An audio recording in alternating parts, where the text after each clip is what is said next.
नमस्कार मित्रांनो, आज 22 जून आणि हो, लपंडावचा कालचा जो भाग आहे तो आलाच नव्हता, रविवार असल्यामुळे. कोणत्या रविवारी ते नाही टाकत आणि जर तुम्ही कोणत्या चॅनलवर कालचा टाकले तर तुम्ही बघू शकता. तर सुरू करूया लपंडावच्या आजच्या भागाला. आजचा भाग सुरू असतो तो म्हणजे सखी आणि कान्हाच्या कन्व्हर्सेशन वरून. आता कान्हा सखीला म्हणत असतो, आज तर मज्जाच आली नाही का. सरकारलाच पहिल्यांदा वाटत असणार आहे की तिची वेळ बदलतीये. बदल सखी मॅडम, तुमच्यातला बदल तर कमालच आहे. म्हणजे मी तर इमॅजिनच केलं नव्हतं बाबा तुम्हाला अशा अवतारात. सखी म्हणते, हो, वेळ आणि परिस्थिती माणसांना बदलवतेच. सखी काहीतरी वाचत असते. कान्हा म्हणतो, एक मिनिट, हा काही टोमणा मारला का मला तुम्ही? सखी म्हणते, नाही रे, कशाला टोमणा मारू. इनफॅक्ट मी तुझे एफर्ट्स अप्रिशिएट करणार आहे आता. कान्हाला आश्चर्यच वाटतं. सखी म्हणते, खरंच तू सोबत नसता तर मी नसतेच करू शकले हे सगळं. आता कान्हा म्हणतो, अच्छा, तर गाडी हळूहळू रुळावर येतेय. सखी म्हणते, म्हणजे? तर कान्हा म्हणतो, म्हणजे हळूहळू तुम्हाला तुमच्यातली सखी सापडतीये. सखी आता स्माइल करते आणि म्हणते, खरंय, उशिरे का असो ना, पण कळलंय मला. अरे खरं तर प्रत्येक स्त्री ही दुर्गा होऊ शकते. इनफॅक्ट मला तर असं वाटतंय की प्रत्येक स्त्रीने दुर्गा व्हायलाच हवं. हीच आजच्या काळाची गरज आहे. आता सखी कान्हाला म्हणते, माझी आई खूप साधी भोळी होती, मनाने चांगली होती खूप. तिला सरकारसारखा असा प्रपंच कधीच जमला नाही म्हणून फसली.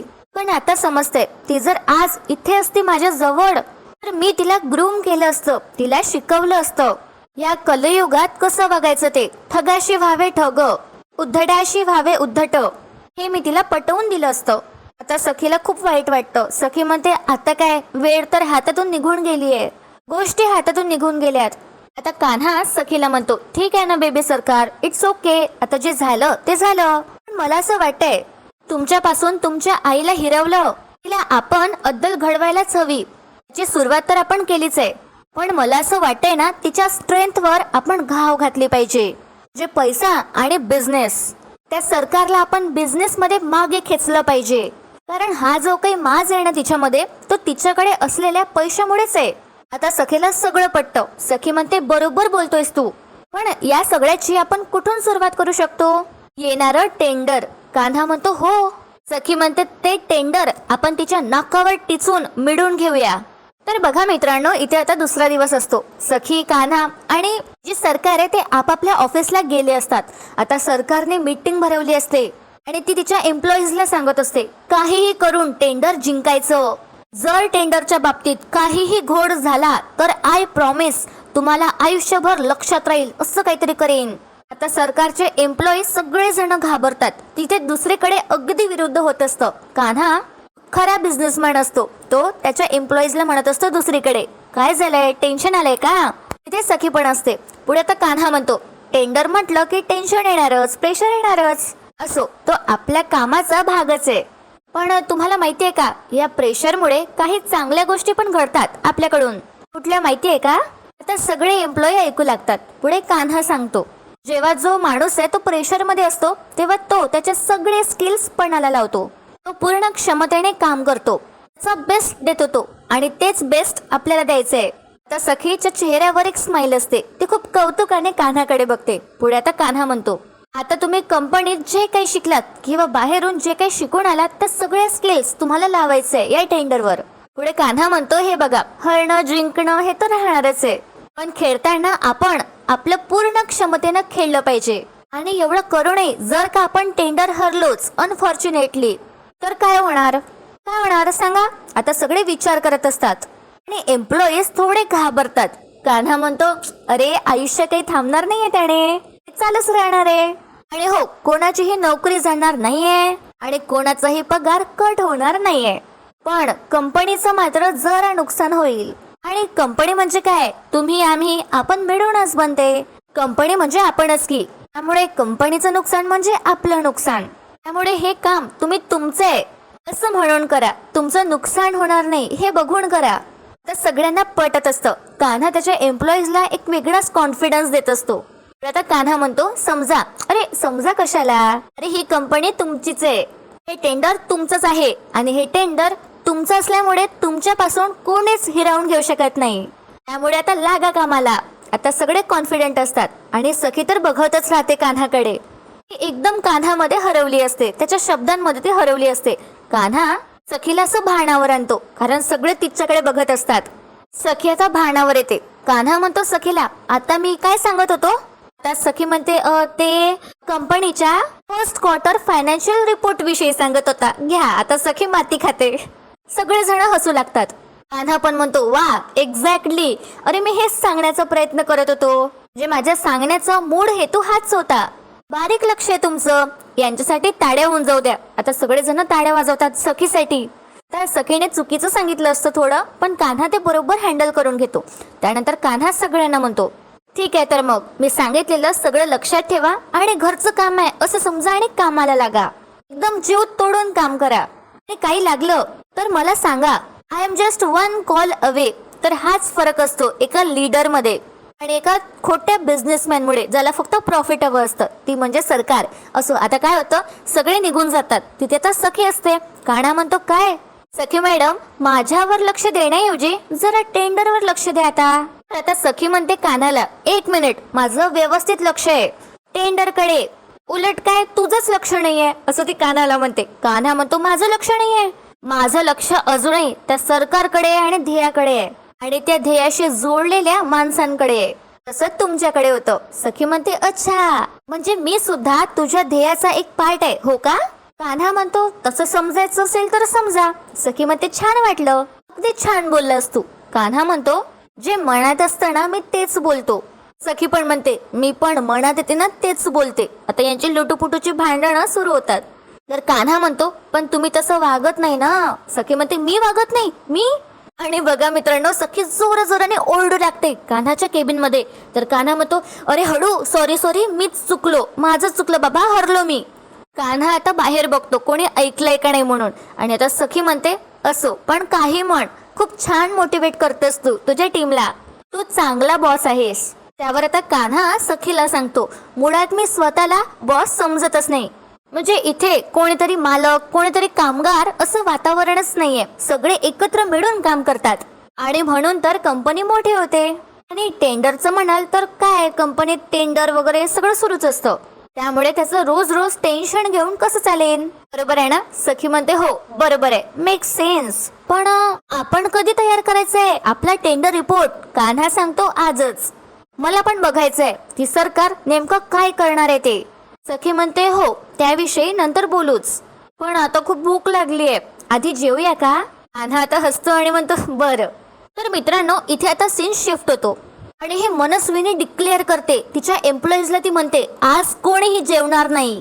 सगळ्यांना ती उपाशी ठेवते आणि म्हणते, एक दिवस उपाशी राहिला तर मरणार नाही.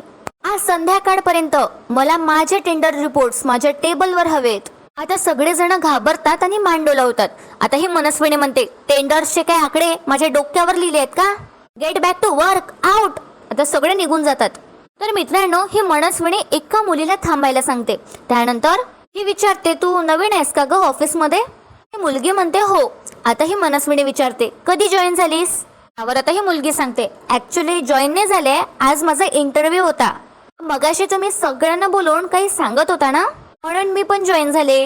After all ma'am, you are a business queen and my idol too. तुम्ही माझ्या आदर्श आहात, असं ही मुलगी सांगते. त्यावर आता मनस्विनी म्हणते, इंटरेस्टिंग, करेक्ट टाइमवर आली आहेस. आणि मनस्विनी आता परशूला फोन करते आणि या मुलीला म्हणते, पण ज्या पोस्ट साठी तू आली आहेस त्या पोस्टवर आधी कोण होता त्या माणसाला भेटून जा.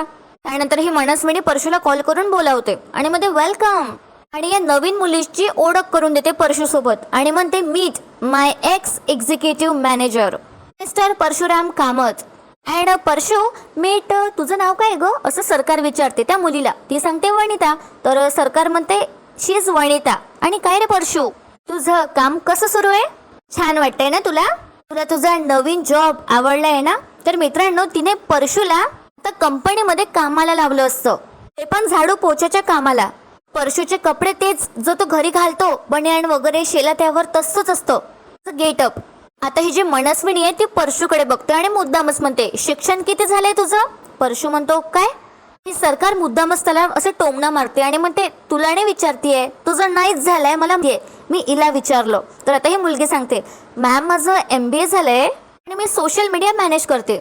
तर आता ही मनस्विनी परशूला म्हणते, व्हेरी गुड परशू, तुला हिचा एकही शब्द कळला का? तिच्या एज्युकेशन मधला? परशू गप्प असतो. तर ही मनस्विनी म्हणते, नाही. अरे, आणि आता मनस्विनी म्हणते, काय ग वनिता, नेपोटिझम हा शब्द ऐकलायस का तू? त्यावर आता ही वनिता म्हणते, येस मॅम, फिल्म इंडस्ट्रीमध्ये यूज करतात. तर आता ही सरकार म्हणते, नाही नाही, नॉट ओनली फिल्म इंडस्ट्री, सगळीकडे यूज केला जातो हा शब्द. तर मीठ इथे सुद्धा तेच झालंय. हा परशू सुद्धा नेपोटिझम यूज करूनच इथे आलाय या कंपनीत, नाहीतर पिऊन होण्याची सुद्धा याची लायकी नाहीये.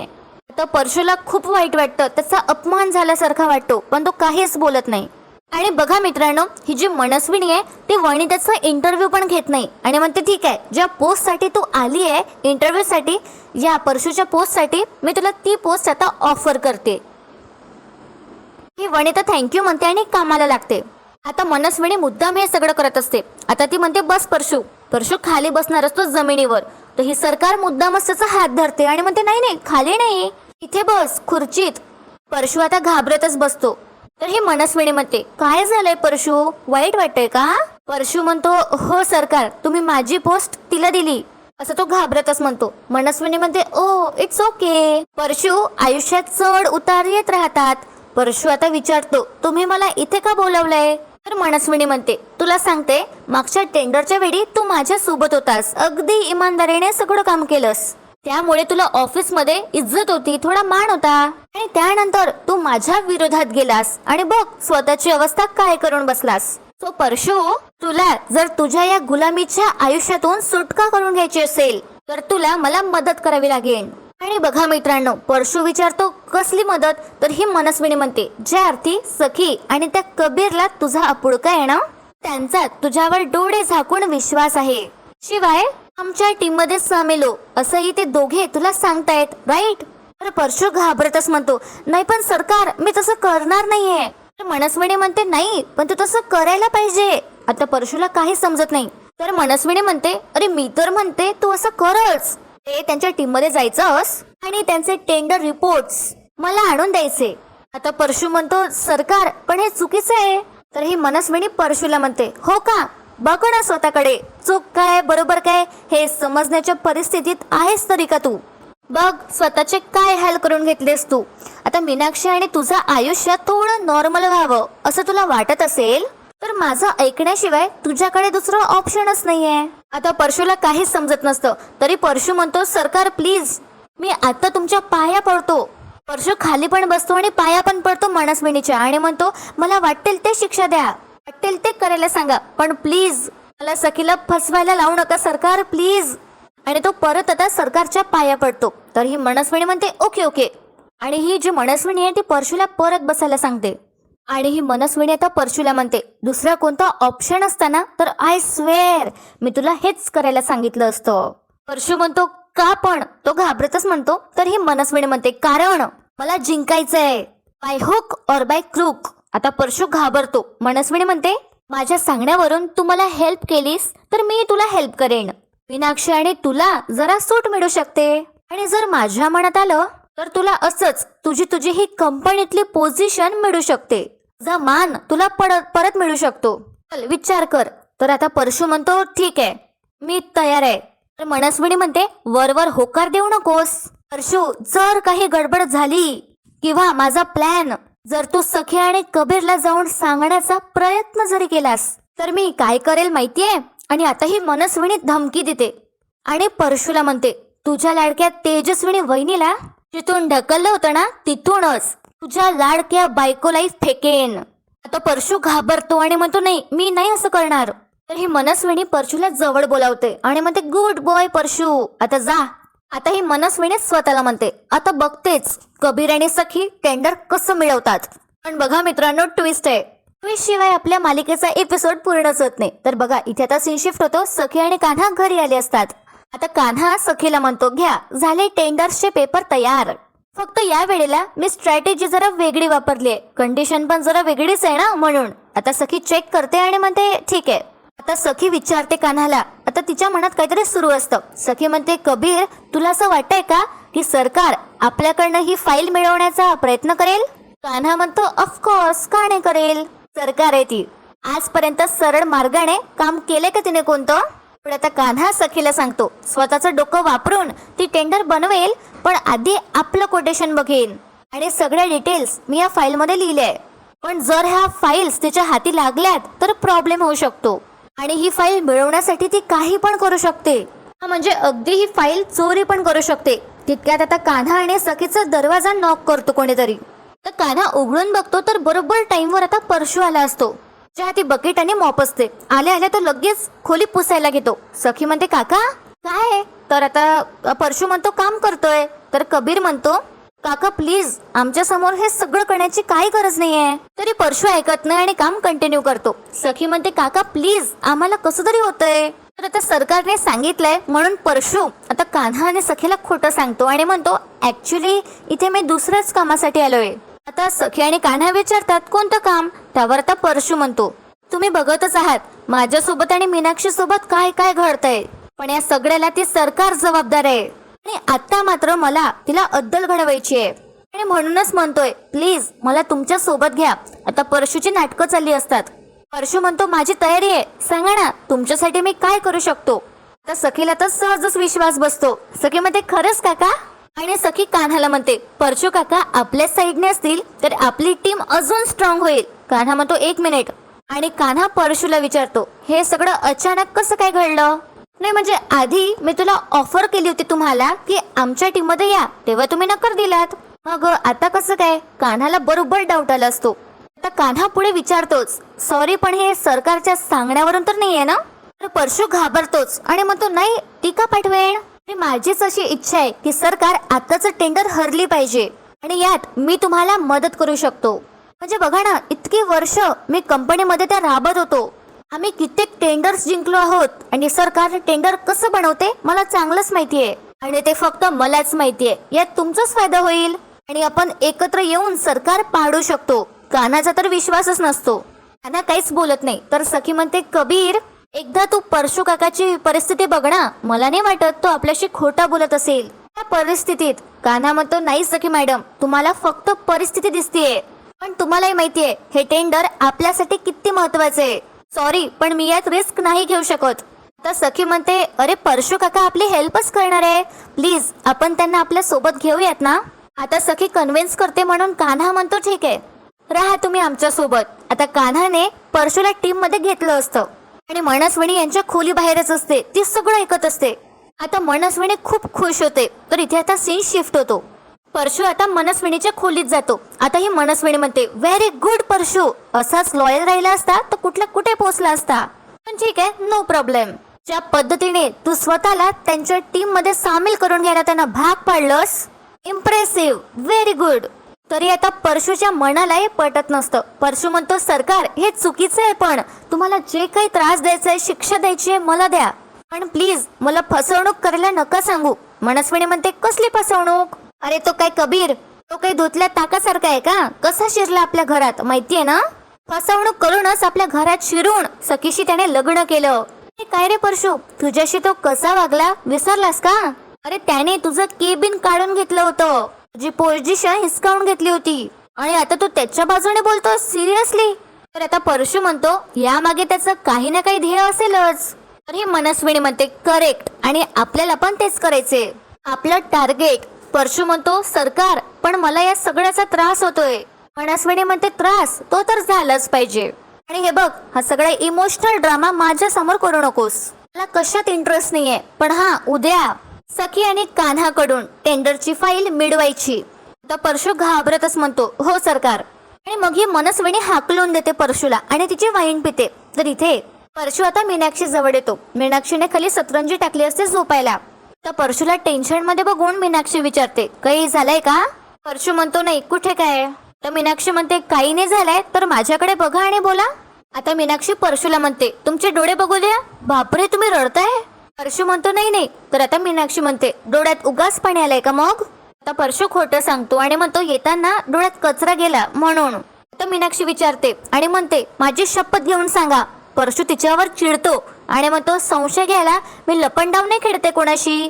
मीनाक्षी म्हणते मी असं कुठे म्हटलं, पण सांगा ना काय झालंय, मी बायको आहे तुमची. मला नाही सांगणार तर कोणाला सांगणार. तर आता बघा मित्रांनो परशू मीनाक्षीच्या मांडीवर डोकं ठेवतो आणि म्हणतो काय बोलू मीनाक्षी, आयुष्यात जे मागितलं होतं ते नाहीच मिळालं. कसे दिवस आलेत ग आपल्यावर. त्यावर आता मीनाक्षी म्हणते हे दिवस पण जातील. आता परशू म्हणतो हो ग हे दिवस जातील, पण या दिवसात आपल्या हातून जे पाप घडलंय ते त्याचं काय होईल, त्याचं काय करायचं. आणि तो आता रडू लागतो. तर आता परशू रडत असतो आणि मीनाक्षी म्हणते नेमकं काय म्हणायचंय. तर परशू म्हणतो नशिबाबद्दल आणि आपल्या या आयुष्याबद्दल बोलतोय. अगं मीनाक्षी काय करू मी, कोणाची बाजू घेऊ, काही समजत नाहीये. त्यावर मीनाक्षी म्हणते सत्याची बाजू घ्या. परशू म्हणतो सत्य नेहमी आपल्याला हवं तसं नसतं. कधी कधी सत्याची बाजू घेतली तर आपल्या माणसाचं नुकसानच असतं त्यात. नुसतं माझं गोंधळ होतोय आता. त्यावर मीनाक्षी म्हणते हे बघा तुम्ही काय बोलताय ना मला नाही समजत आहे, पण मी आहे ना तुमच्या सोबत प्रत्येक गोष्टीत. आता इथे परशूने खूप छान ऍक्टिंग केली आहे. त्याला असं वाटत असतं की तो परशू मीनाक्षीला गमावू शकतो जर तो सरकारच्या विरोधात गेला तर. आणि इकडे दुसरीकडे मनस्विनी खूपच खुश होते तिची टेंडरची फाईल बघून. आणि मित्रांनो आजचा भाग इथेच संपतो. उद्याच्या भागात आपण पाहणार आहोत की आता कोटेशनची मीटिंग असते आणि मनस्विनीने एकदम तो आकडा सांगितला असतो तो एक्झॅक्ट सखी आणि कान्हाच्या रिपोर्टचा असतो. सखी आणि कान्हाला आश्चर्याचा धक्काच बसणार आहे उद्या. आणि त्यानंतर कान्हा सगळं सांगतो पॅनलला की यांनी आमचा रिपोर्ट चोरलाय. मनस्विनी म्हणणार त्याचे काही पुरावे आहे का तुमच्याकडे. तर कान्हा पुरावे सादर करणार आहे आणि म्हणतो तुम्हाला मी दाखवतोच. म्हणजे सखी आणि कान्हा आता कोणावरच विश्वास ठेवणार नाहीये. काही पण होऊ शकतं, परशू पण त्यांच्यामध्ये सामील होऊ शकतो. तर बघूया मित्रांनो उद्याच्या भागात काय होणार आहे. आजचा भाग तुम्हाला कसा वाटला कमेंट करून नक्की सांगा. व्हिडिओला लाईक करा, चॅनलला सबस्क्राईब करा. व्हिडिओ शेवटपर्यंत पाहण्यासाठी खूप खूप धन्यवाद.